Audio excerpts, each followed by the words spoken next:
प्रकाश की चाल सबसे अधिक पाई जाती है? तो आपको पता होगा प्रकाश की चाल सबसे ज़्यादा निर्वात में पाया जाता है, तो इसका सही आंसर हो जाएगा सी।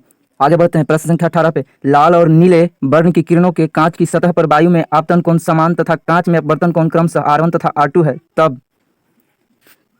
तो इसका सही आंसर हो जाएगा friends R1 less than R2। C answer, C option के साथ चले जाएंगे। अगला प्रश्न देखिए, स्नेल के नियमानुसार होता है। तो स्नेल के नियम के अनुसार आपतन कोण की जगह अपवर्तन कोण की जगह के बराबर होता है, अर्थात sine i by sine r, यानी कि ए। अगला प्रश्न देखिए, प्रश्न संख्या 20। आभासी प्रतिबिंब का निर्माण होता है केवल उत्तल लेंस में, केवल अवतल लेंस में, दोनों लेंसों में, किसी लेंस में नहीं। तो आभासी प्रतिबिंब का निर्माण दोनों लेंसों में होता है, यानी सी के साथ चले जाएंगे। अगला प्रश्न देखिए, 21। लेंस की क्षमता P बराबर होता है एफ के, भी के, 1/v के, 1/f के। तो लेंस की क्षमता बराबर आप लोग जानते होंगे, P बराबर होता है 1/f अर्थात D के साथ। अगला प्रश्न देखिए, लेंस की क्षमता का एसआई मात्रक क्या होता है? तो लेंस की क्षमता का एसआई मात्रक डायोप्टर होता है। ऐसे तो इसे मीटर के पावर -1 से भी लेते हैं, लेकिन यहाँ पे डायोप्टर सही आंसर है, क्योंकि मीटर के पावर -1 नहीं है। अगला प्रश्न देखिए, पानी के भीतर तैरते मनुष्य को किनारे पर स्थित मीनार की ऊंचाई कैसी लगेगी? तो पानी क्योंकि अवतल लेंस की तरह कार्य करता है, अर्थात उसका मीनार की ऊंचाई ज़्यादा लगेगा। इसका सही आंसर हो जाएगा ए। अगला प्रश्न देखिए,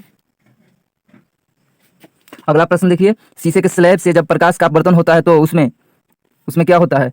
विचलन पैदा होता है, विचलन पैदा नहीं होता है, पार्श्व विस्थापन होता है, विचलन नहीं होता है पर पार्श्व विस्थापन होता है। बिल्कुल सही आंसर है ऑप्शन संख्या डी।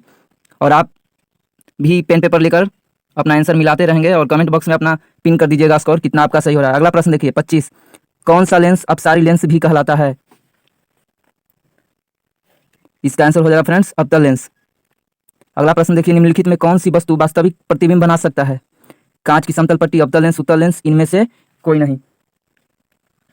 इसका सही आंसर हो जाएगा उत्तल लेंस। अगला प्रश्न देखिए, 27। प्रकाश की एक किरण जब विरल माध्यम से सघन माध्यम में आती है तब वह क्या होता है? जब प्रकाश की किरण विरल माध्यम से सघन माध्यम में आती है तो वह अभिलंब की ओर मुड़ जाती है, अर्थात डी आंसर। अगला प्रश्न देखिए, जब प्रकाश की किरण एक माध्यम से दूसरे माध्यम में जाती है तो अपने पूर्व पथ से विचलित हो जाती है, इसे क्या कहते हैं? तो आप जानते हो कि जब प्रकाश की किरण एक माध्यम से दूसरे माध्यम में जाती है और अपने पूर्व पथ से विचलित हो जाती है, इसे प्रकाश का अपवर्तन कहते हैं, अर्थात बी इसका सही आंसर हो जाएगा। अगला प्रश्न देखिए, उत्तल लेंस में जब वस्तु फोकस एवं लेंस के बीच रखी जाती है तब प्रतिबिंब बनता है, तब इसका प्रतिबिंब कैसा बनता है? तब इसका प्रतिबिंब काल्पनिक बनता है। अगला प्रश्न देखिए, प्रश्न संख्या 30। लेंस का प्रत्येक छोटा भाग ए उत्तल दर्पण की तरह, बी दर्पण की तरह, सी प्रिज्म की तरह, डी लेंस की तरह। तो इसका सही आंसर हो जाएगा प्रिज्म की तरह। अगला प्रश्न देखिए, उत्तल लेंस के सामने एक बीम को लेंस के फोकस और प्रकाशीय केंद्र के बीच रखा जाता है तो प्रतिबिंब बनता है। इसका सही आंसर हो जाएगा फ्रेंड्स काल्पनिक और आवर्धित प्रतिबिंब। हम उम्मीद करते हैं कि आप भी पेन पेपर लेकर सेट लगा रहे होंगे और अपना स्कोर जरूर कमेंट बॉक्स में पिन करिएगा। अगला प्रश्न की तरफ बढ़ते हैं।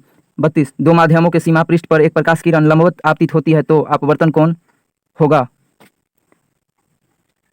इसका सही आंसर हो जाएगा फ्रेंड्स ए। अगला प्रश्न पे बढ़ते हैं। यदि आपतन कोण आई तथा अपवर्तन कोण आर है तो कोणीय विचलन होगा, तो कोणीय विचलन क्या होगा? I-R। अगला प्रश्न की तरफ बढ़ते हैं। यदि हवा के सापेक्ष कांच का अपवर्तनांक 1.5 हो तो कांच के सापेक्ष हवा का अपवर्तनांक क्या होगा? अपवर्तनांक का फॉर्मूला आप लोग जानते होंगे, हवा के सापेक्ष अपवर्तनांक, हवा में अपवर्तनांक बटा उस माध्यम में वस्तु का अपवर्तनांक। तो इसका सही आंसर हो जाएगा फ्रेंड्स, इसका भी सही आंसर हो जाएगा। अगला प्रश्न की तरफ बढ़ते हैं। सूर्यास्त के समय क्षितिज के नीचे चले जाने पर भी सूर्य कुछ समय तक दिखाई देता है, यह किस कारण से होता है? अर्थात तो यह पूर्णांतरिक परावर्तन के कारण होता है, यानी इसका सही आंसर हो जाएगा बी। सॉरी फ्रेंड्स, पूर्णांतरिक परावर्तन के कारण नहीं होता है यह। पूर्णांतरिक परावर्तन के कारण आकाश का रंग नीला दिखाई देता है, यानी यह अपवर्तन के कारण होता है, ये इसका सही आंसर हो जाएगा। अगला प्रश्न की तरफ बढ़ते हैं। द्विडायोप्टर क्षमता वाले लेंस का फोकसांतर होता है, आपको पता होगा लेंस की क्षमता बराबर होता है 1/f, यानी P बराबर 1/f। तो इसका सही आंसर हो जाएगा, इसका सही आंसर हो जाएगा फ्रेंड्स डी। अगला प्रश्न की तरफ बढ़ते हैं। 37। 1 मीटर फोकस दूरी वाले उत्तल लेंस की क्षमता क्या होगी? तो 1 मीटर फोकस दूरी वाले उत्तल लेंस की क्षमता होगा फ्रेंड्स 1 डायोप्टर। अगला प्रश्न की तरफ बढ़ते हैं। 20 सेंटीमीटर फोकस दूरी वाले लेंस की क्षमता होगी, इसका सही आंसर हो जाएगा फ्रेंड्स +5 डायोप्टर। अगला प्रश्न की तरफ बढ़ते हैं। एक उत्तल लेंस से 30 सेंटीमीटर की दूरी पर एक वस्तु रखी गई है। लेंस से उतनी ही दूरी पर वास्तविक प्रतिबिंब प्राप्त होता है। लेंस की फोकस दूरी है। तो इसका सही आंसर हो जाएगा फ्रेंड्स बी।